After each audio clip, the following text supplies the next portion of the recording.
Welcome to the sixth lesson in the portrait painting course, and this one is going to be concerning painting fantastical light, and I'm going to get into what I mean by that, but more broadly I'm talking about creating a strong mood and atmosphere with your lighting and with colors in your portraits. So I'm going to be talking both about the light direction, the values, and the way to group those, and then also how to use colors to achieve a strong, moody image. So when I talk about fantastical light, it's specifically not dramatic light, and I'm going to touch a little bit on that when I get into values, and more broadly I'm going to touch on that when I get into the seventh final lesson, which is going to be about painting dramatic light. Let's just start off here, and I kind of have like a little checklist of different factors that I'm talking about when talking about fantastical lighting. And so the first is, as I've covered a little bit in the light blocking portion, light direction. So I'm not really going to talk too much about that, but broadly speaking, if you have a light source that is placed and is coming from a direction that is uncommon, it's going to create a fantastical effect, and a strange effect that you can use in different ways depending on how you manipulate values and colors later. What I have right now set up is an uncommon light source, so the light is coming from below, which is rare. It's rarely seen in real life and in your everyday experience. And the values are kind of midway. They're not really very, the values of the shadows, that is, they're not really very light, nor are they very dark. So if I color pick here and I color pick the value, it's kind of halfway in between. And this is like a good generic standard to use. And this is something that Scott Robertson talks about in his rendering book. It's sort of like a good starting point for kind of concept art, industrial art sort of stuff. So this would be a pretty standard thing that you would see in like a normal directional light source. And when talking about the uncommon directions, really that's mainly going to be anything coming from below. So if you have something right in front of the characters, that might feel a little bit strange, but as you go more and more below, that's going to feel more and more weird. So that's one thing to focus on. And then another sort of element to this, or another light setup that works well, is using partial light. So if I go in here and I say I do a shadow over the whole character, and if I just have sort of like a stripe of light hit the eyes, because that's a good cool spot to do it there, that already feels pretty moody and pretty dramatic. And you can use this in different ways. You can use it as I've done right here, where most of the character is in shadow, and then you just do a little area of the character in light. So often that's done with the stripes, but you can do an actual fully half light situation. So in this case, I could drop like a cast shadow from somewhere off in the distance onto the character like so. Maybe make it a little bit softer to indicate that the object that's casting it is far away. And then maybe I can do some shadows as well. Obviously you wouldn't want to forget that, because this portion is now in light and it needs to have some form and cast shadows. So maybe I'll do something like this. But this has a pretty interesting atmospheric effect. And then, you know, there's a bunch of different variations that you can do, like you know, I could do an actual spotlight. So I started with a little stripe thing, then I started with a proper half light or a half shadow, depending on how you place the cast shadow. And then maybe I can do like a spotlight. So if I have the whole character in shadow, I can just do like a little area of light. And there's different ways to go about it, but it generally creates a pretty interesting, a pretty strange effect, and it feels fairly fantastical. And so these are really the two main things that you can look at when talking about the light source direction. You know, using strange, oddly placed light sources, using sort of a spot or a split light, where a part of the character is in shadow or a part of it is in light, you know, depending on how you go about it. And then another thing that you can also consider is having the light source, having a local light source. This is kind of strange, because if you actually go in and have a local light source, there's two ways to go about it. I can go in here and actually place that light source. So maybe it's just going to be like a little orb. And generally, you don't get to see a lot of local light sources this close to a person or a face. So it feels pretty odd. And if I go in here, now I place the character in shadow, maybe I'll color that a little bit just so it doesn't feel so gray and odd. So maybe I'll do like a little slightly cool shadow. And then in this case, I'll just do another layer for the light. So you can go about it multiple ways. For local light sources though, it's generally a good idea to go and add the light instead of adding the shadow, because the light is going to be falling off and it just makes more sense logically. So if I do something like this, and I just light the character based on the local light source, it will feel pretty strange, pretty uncommon. And one element that is to blame for this effect, for causing a strangeness effect, is the fall off. So if you have a strong fall off where the light intensity decreases rapidly, that's also pretty uncommon as well.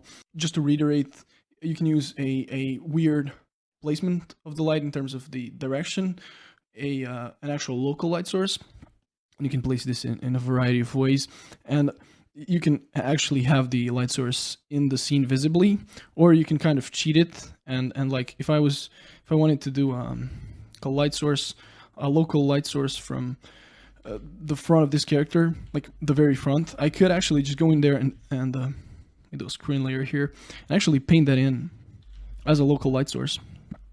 So like everything would cast shadows a little bit differently because the light rays are not parallel, and there would be a fall off. Obviously, I can do that without actually putting in the local light source, and this is going to have a kind of a strange effect, and it's not necessarily very realistic, but we are talking about a fantastical light. So those would be the two ways to go about your local light source. And I'm mentioning this because if you have a local light source in your scene, that is going to create a focal point regardless of whether you want it or not. You can lower its intensity so it's not actually as strong as it would appear if you actually looked at it in real life or in a photograph, but it still is a bit of an it still is going to be an accent regardless of how you manipulate it. And if you make it too weak, then it's not going to look like a light source. So you have the direction, the local light source, and then a split light. And this was really just really regarding the direction. So I'm not talking about value or about color at all yet here. And even with just this one factor that you have at your disposal, you can create very interesting scenes, very interesting effects. But it's really when you get into creating different value keys and different color groupings that you can actually create some very strange, surreal, or just like very moody feeling portraits.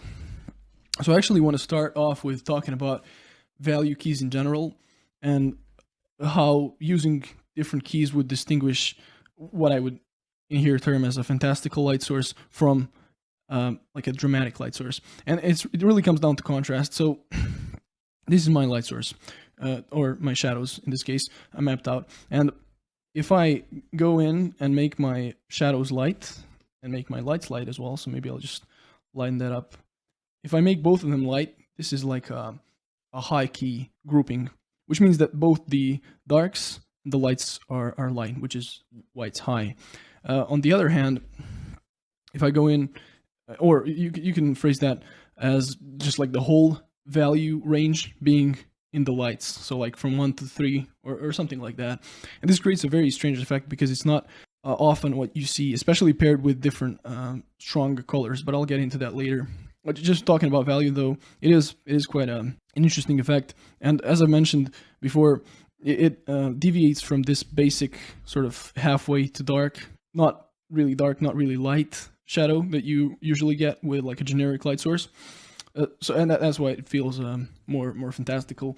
And on the other hand, you can have all of the values light and you can have all of the values dark. So if I go in and I put everything in shadow, and maybe I'll lower the contrast here, now everything is dark, and I can do that with the background as well. So now everything is dark, the contrast is low, and that's a low value key because everything is low on the value scale. So now everything is grouped within the sort of like, I don't know, 6 to 8 range. And this also feels very moody. And as you can tell, the common factor here is the fact that both of these setups have a low contrast.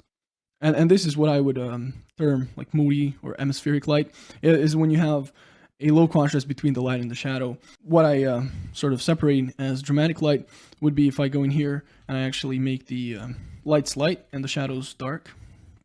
Now this feels very dramatic, and the distinguishing element that separates them is the contrast. So when I talk about not dramatic but fantastic light, I'm talking about low contrast light setups, regardless of if they're low or high key, or in other words, if they're fully grouped towards the lights or towards the shadows. And there's different amounts of low contrast. You know, there's obviously going to be a whole spectrum in the high contrast, where if you go like, you know, anywhere from 50% all the way to 100% of darkness or of contrast between, like of a jump between the values, that's still going to be contrasty. But you know, this is way more dramatic and contrasty than, let's say, this, even though this is pretty contrasting also. And the same stands for light or low contrast setups. So like this is low contrast already, but as I go more and more low, it has a less generic, a more interesting, a more strange, or a more unrealistic effect, depending on, again, what I do with the colors. So this is just something to keep in mind, is the distinguishing element here to look out for is your contrast. You know, and a high contrast creates an intense dramatic scene. A low contrast creates a more moody atmospheric scene, regardless of if that's dark or light. And then finally, like a final element on the checklist to watch for is color. But beforehand, I actually completely forgot to show you some examples. And most of these are like, well, really all of them are kind of fine art. So this is by Benjamin Björklund. I think that's how you pronounce that. And this is just an example that I wanted to show, showcasing like a strange light direction. So even though this is pretty contrasty with the darks being very dark, especially in here, it still has a very weird effect because of the direction. And this is like a combo of a strange direction where the light is coming from below, and like a split light where you have a stripe, and it creates a pretty interesting effect. Here's another split light, and this has a high contrast, but it still is a very odd setup. And then as you go into value grouping, this is an example of a high value key where, you know, you can easily imagine how he could have gone in here. And I hadn't mentioned, so this one is done by Ruprecht von Kaufmann. This one is also by Benjamin Björklund, and this is again by Ruprecht. So he could have easily gone in here and just made the darks dark and the lights light. And this is an entirely different scenario that we have here. But as it is, all of the values are very compressed, very grouped, and it creates sort of a surrealist, like a dreamy atmosphere. And this is very characteristic of his art. Even with this one, even though the values are darker, the contrast isn't really that strong, and so it has a similar effect. That's really regarding the direction and the values. And now, as I get into color, there's, as sort of with the contrast within value, there's a similar principle that you can talk about. There's like an analogy that you can imagine with colors to achieve like a more atmospheric look. You can go with a color grouping where all of the colors are in an analogous or a same hue. So this is a good example of that, where your shadows and your lights are pretty much the same hue. You know, the shadow might be a little bit more violet, but really,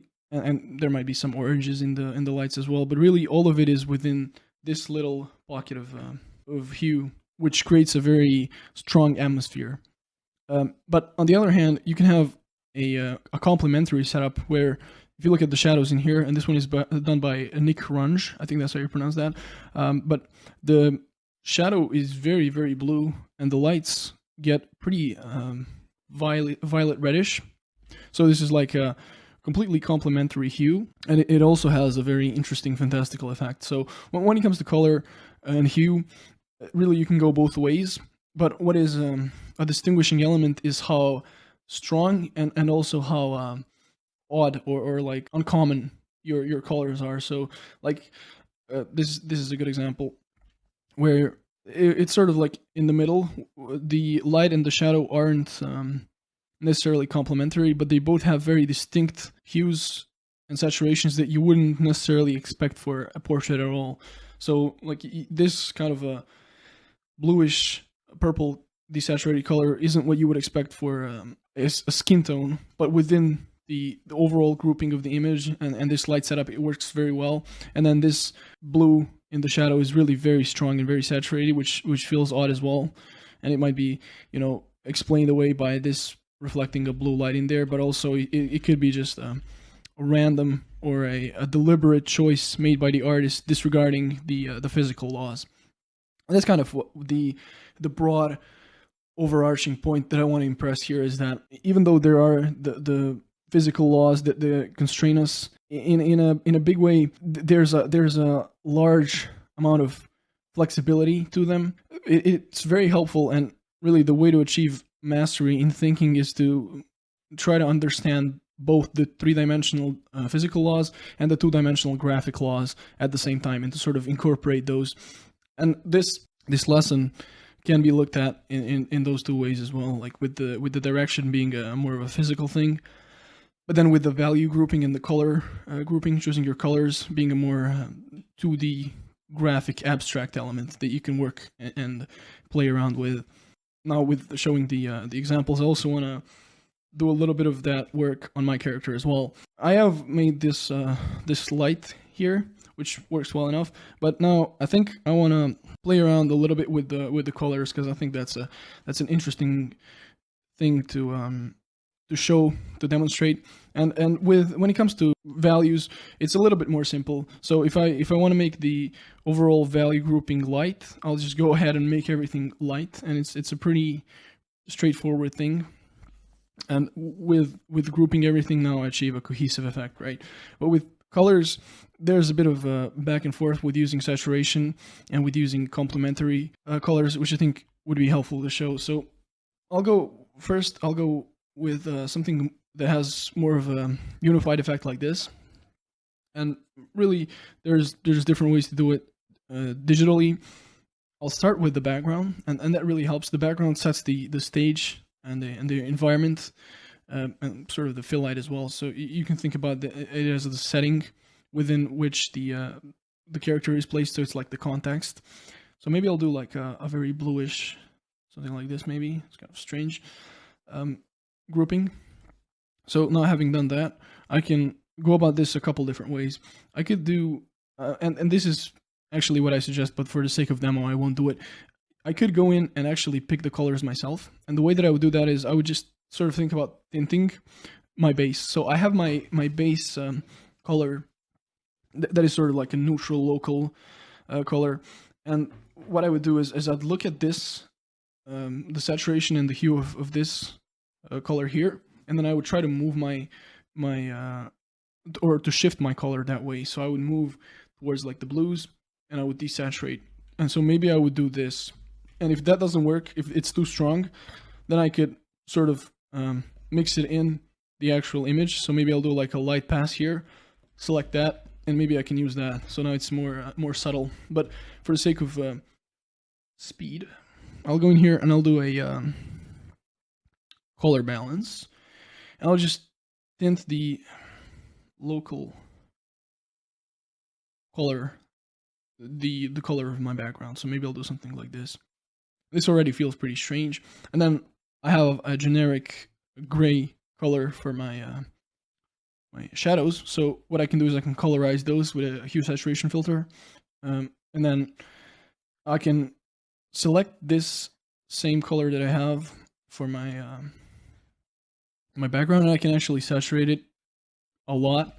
So you can see, just playing around with this is very it's very interesting, it's very pleasing, and it's also very helpful in realizing how wide of a range you have, how many possibilities you have to play around and experiment and get different effects. And so like I enjoy the color that I have here. Maybe I could tint it a little bit more bluish, but perhaps I can make this a little bit more bluish as well. And now I have, and maybe I can make this lighter so that the value groups now also. and I have to saturate it as it gets lighter, so maybe something like this.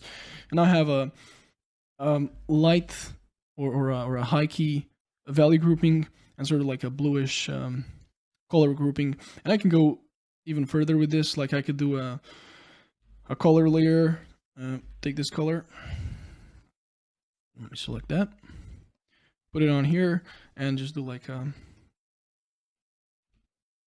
maybe like 50%. So now this is even more grouped. And as I mentioned, the ideal way to go about this would be to actually pick your colors straight up, because you have a lot more control with them. There's like a level of detachment with using adjustment layers, but this is a good way to experiment and play around, and then maybe you can use this as a reference, or maybe as you merge everything, you can start to edit your colors. So maybe like you change this, make it a little bit more blue, more desaturated, see how that works, lower the value, play around more directly. So there's those two ways that you can really experiment and get a good amount of mileage, and just like gauging your options with these different color groupings and setups. Now, as I mentioned, I also want to do a little version where the colors of the shadow and the light are not analogous, they're actually complementary. So what I'll do is I'll get rid of this color balance for a start, and I'll just start off with getting a different color of shadow. I think that would work well, and I think maybe like a more violet blue works. And because my light already is very yellow, this works as it is for a start already. Maybe I'll desaturate this and make it a little bit lighter, or maybe I'll yeah, so if I make it a lot lighter, I can't really get the full saturation that I want, but this works well enough, and then I can do a similar effect on the background. And an interesting way to get a more saturated light here is to select my my shadows, invert them, and do like a color balance, or a maybe an overlay or a soft light layer. It makes just that area more warm in this case. So something like this, and this now has the complementary effect of the lights being very yellow, the shadows being very purple, and you can see how it creates a very interesting visual dynamic, and how much more fantastical it feels when compared to just like a generic color scheme that you might have on a portrait. And then I can play around with this however I like. I can make this more or less analogous, so maybe I can do something like this, which is a lot more of an analogous setup, and it has a different effect. So I'm just sort of running through different possibilities and showing you what you can do, and how playfully you can actually approach this. But I wanted to mention that, and this is something that I've touched on already, there's only so much that you can achieve with using adjustment or layer modes, because if you look at this color, for example, and if I actually pick that color as it is, it's like a desaturated violet.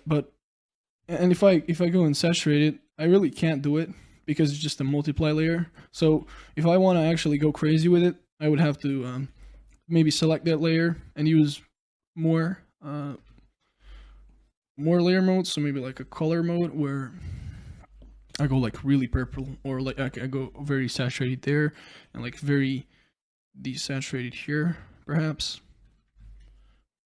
And so you see, there's a limitation with what you can achieve with one single layer mode, and there's also separation, as I mentioned. So it's generally a good idea to try and play around with both options, where you use adjustment layers, but you also paint in by hand, and you get a good sense of the literal colors that you're looking at and how the dynamic works out that way. And then you'll become better with color in general doing this. But there's a value to going about this both ways. And that's really about everything that I would have to talk about theoretically regarding these sort of moody portrait setups. What I have after this is a demo where I paint in a character from the previous lesson, or I do a completely different color and value setup based on the drawing from the previous lesson. So I changed both the local values of the skin and specifically like the beard and the hair, sort of like in this guy. But then I also changed the whole setup visually. So and I'll have a little voiceover talking about the specific things that I watch out for and that I had to focus on working in that setup. And a lot of it, since it's a like a low contrast, high key setup, has to do with trying to control contrast very carefully. So if your range between your light and your shadow is very small, then any little change in the halftone can appear very large. So you would have to be a lot more careful with your transitions and things like that. All right, so for this next snowy guy, the original file that I had as a recording was a little bit less than 2 hours, and I sped it up 8 times because a lot of the stuff that's gonna happen here is quite similar, but I'll be focusing on different different specifics, I guess. And in here, what I'm starting off with again, obviously, is to lighten the line art so it's not too distracting. And this is a helpful thing to do in the beginning, is to set your line work to multiply and make it a lighter, slightly saturated color, so that it's not carrying the read so much and it's not distracting so much. It's less contrasty, and now you can actually get into seeing what the image looks like carried by the light read rather than the line read. So I'm doing that, obviously, and then I'm also really zeroing in on what the shadow shapes are going to be before I even merge the layer. So it's still a multiply layer that's separate. And what I did for a start is I laid in quite saturated halftones. So I only had the block in and not necessarily the hues and the saturations of the halftones. I just had the shadow block in. So I did that, and I'm also using another multiply layer to add occlusion shadows, and it's still a multiply. So when I merge them, it's just going to be one multiply layer, which is convenient. And at this point, I'm using a color balance for both the light and the shadow. And I guess this is also useful to see, is I had a mask that I had selected the multiply layer that's shadows, and I used that to create a color balance layer with a mask so that I can edit the temperature of the shadows, and then I inverted that mask and used another color balance layer so I can edit the temperature of the light. So I made the light more warm and I made the shadows more cool. And then as I merged all of the layers, I started off with really adding the values for my brightest center lights. And then I'm just going in here and figuring out some different shapes, really trying to think about the light logic, because if you look at where the light is coming from specifically, you'll notice that it's not really completely from below, but it's slightly left. So I want to make sure that all of the planes that are facing that way really get the light, and all of the planes that are facing away start receding into shadow. So in here as well, you'll see me use Liquify a little bit, but not really too much in the next image, though. I'll use Liquify, I think, quite a bit to get a different likeness, because I thought it would be cool if he looked a little bit different if I changed some features up a little bit. I added some smaller shapes for the hair there, still trying to be careful about where the light is really actually coming from and getting that in correctly. And I think I'll end up actually changing the values quite a bit here. The setup that I have for the light is, as I talked about with the color balances, I have quite a warm light and quite a cool shadow, just as a base. But I'll also add some cool fill light from the top. So that's really the setup that I have, is a warm main strong light from the bottom and some fill light from the top coming in there. But what I'm doing right now is kind of random or a little bit haphazard, where I'm just sort of getting into some smaller areas and figuring those things out. But you can see me now doing that big change where I added a much lighter value to the shadows with that fill light. And that's a trend that you'll see, is I want to really lower the range of the values. I really want to compress them. So I'm adding those lighter values from the fill light to the cheeks as well, so to the upper planes of the cheeks, which would be in shadow because they're facing away from the light. But I want to fill them in. I want to still maintain a lightness, even though it's the shadow family. And in here, I'm just starting to really try to turn the forms and get specific with them, and it's really a lot of the same logic, just trying to apply it consistently. The logic being thinking about where the planes are abstractly. In the ear here, I'm also doing the same, or at least trying to have the same light. And I changed the lightness or sort of the shape of the ear a lot because I'd made them a little bit too floppy, I guess.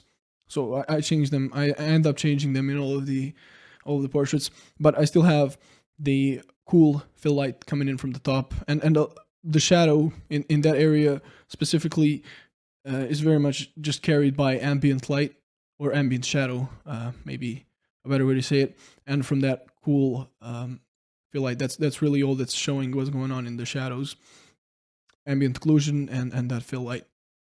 And very often that's actually what you'll have as a light scenario anyway. Often there won't be really any directional lights or any like strong fill lights, and if there's a fill light, the fill light will be from above, from the sky. So yeah, I actually end up changing the values quite a bit here. The idea that I had is to have the values compressed all throughout, so both the skin, the hair, and the eyes would be very light, and only the color thing would be very dark.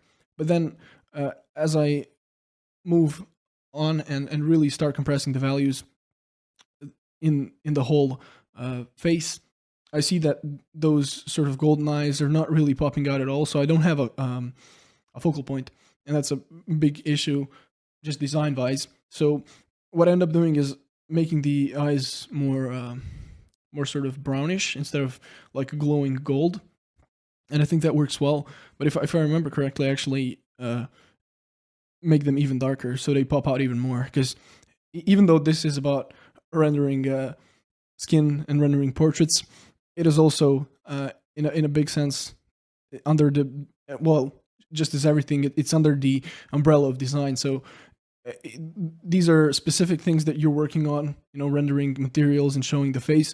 But the big thing that is guiding everything is design. And really one of the biggest design principles that exists is contrast. Contrast is perhaps the only, and you can make the argument that it's really the only design principle, because one thing that is different from another is what drives design. So that is all to say that if I have my values grouped all the way throughout the whole image, then I'm not really having a focal point because I'm not having any specific contrast. So in here, I actually end up making the eyes very dark, like a dark brown, and I have a warm sort of transition, like as I mentioned in the material portion, the pupils, the actual colored part of the eye is not sharp.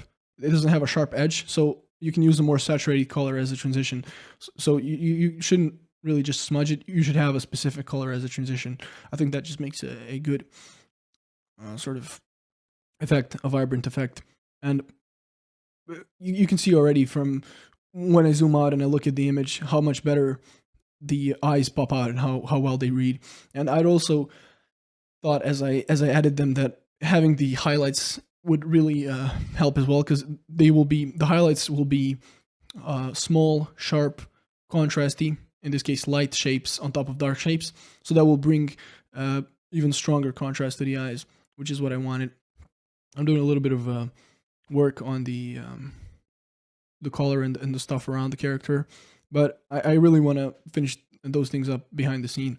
Although here I'm trying to cast a shadow as well, and with that cast shadow, I'm figuring out that perhaps my Terminator on the neck is not right, so I think I'll go in there and edit that a little bit as well.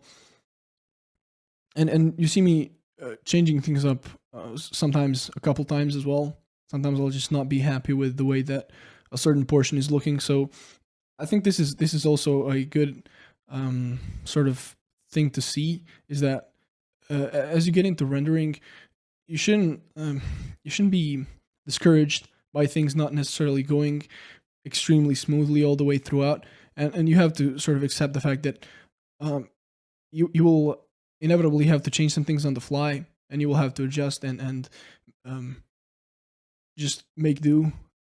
So I think throughout rendering, a big thing, just in terms of mindset, that is helpful is to just know that you will have to change some things, and to always, when stuck, always think about a more fundamental issue. Because if something's not working and you can't figure out what it is, you have to go back, and going back means going into something more simple, more fundamental.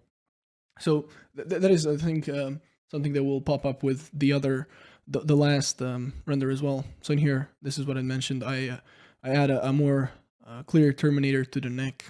So that's maybe a good example of thinking more fundamentally. Is, yeah, that is a neck, and there's values going on there, but what is it in essence? And in essence, it's just a cylinder. So when I started thinking about it that way, and when I added a clear terminator, just thinking about what the cylinder would be lit like from that light direction, that's actually when it started working the best.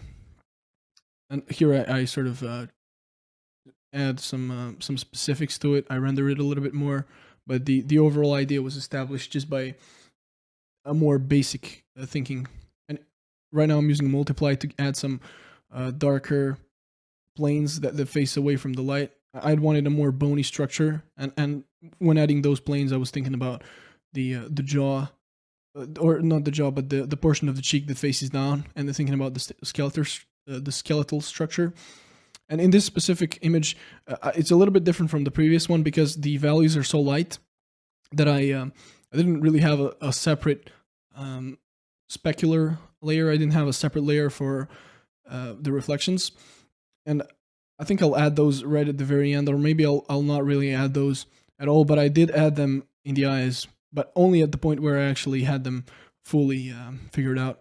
And notice that with the eyes, I was also trying to think about the big forms. You can see that the eyes actually have form shadows, so they're lighter at the bottom where the light is, and they get darker as you go up. And the bottom lids are actually casting shadows, which is the reverse of what you usually see, because usually the light is from above. And I'd also added some details with the wrinkles in the forehead. So I'd used some reference for those, because there's specifics that you're going to have to reference anyway for a good believability. And at this final stage of the render, I'm really just adding more detail in terms of the wrinkles, because I wanted this guy to feel sort of like a little bit undead, or like the guys from Game of Thrones. That's sort of like a frozen undead kind of character, but not necessarily evil. So I thought a lot of wrinkles and scars would do the job. But as I get into adding some more rendering, I'll actually, or like more effect stuff, I think I'll add like icicles and snow on his head. I think that's gonna look pretty awesome. I'd also added like a reflection in the eyes at the upper portion where they would reflect the sky. I think that's in general a good idea to do. And with eyes specifically, to think about them more as a mirror, and when adding reflections, to think about what in the environment would create those reflections. And that's in most cases going to be the main light source, and then the sky as a fill light, or maybe like another light source as well. So you might have multiple speculars in the eyes, but you just have to know what your scene looks like and to add those accordingly. And as I mentioned, in this final stage, it's still just a bunch of adding scars, and with them, notice that it's really two planes on them, one that's facing away from the light, one that's facing more towards the light, and then the third plane is sort of just a flat plane. So I'm just kind of creating dents and trying to think about them as three-dimensionally as I can, and also make them a little bit more reflective and specular than the skin itself. And then here at the very end, I thought, well, maybe it would be cool if he was blind, or like if one eye was blind. So that's where I end up adding the lighter eye, and that's not really an issue. I get sort of the best of both worlds at this point, because I have one eye that's very low contrast and one eye that's very strong contrast, and I like that. I get both of what I had previously and then what I changed as I went into the rendering here.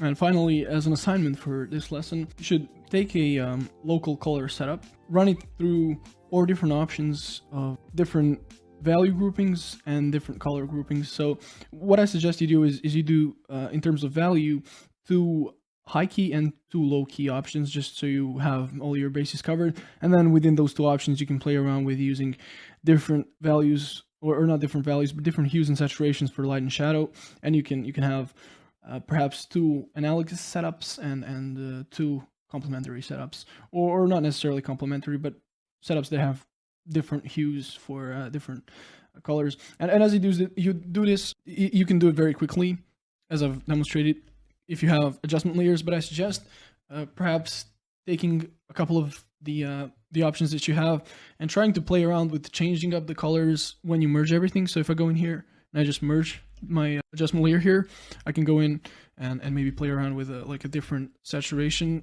see how that affects everything, and I can just kind of like use the bucket tool and then just paint in after that. And you can so you can experiment very quickly with this as well, and you don't have to go crazy with like different necessarily like rendering things. It would be useful to put in the halftone, so you have a distinct color, very similarly to what we had with the light block in, but now just specifically for weird sort of setups, to have a different color for the shadow, for the halftone, and the light, and see how those interact together, and just experiment and have fun with it. And then when you have those for them, you can pick whichever you like the most. So like what I have here as a light setup, and I've really been showing a lot of high key setups.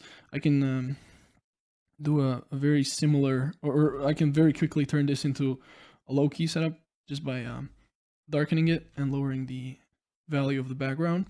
So you can play around with both light and shadow, but when you select either one, and just as a side note, it's very helpful and useful to adjust your background color according to your character. So if the whole character is in shadow, obviously it would make sense to have the background a lot darker as well, and match the saturation as well, so you see how much better this works.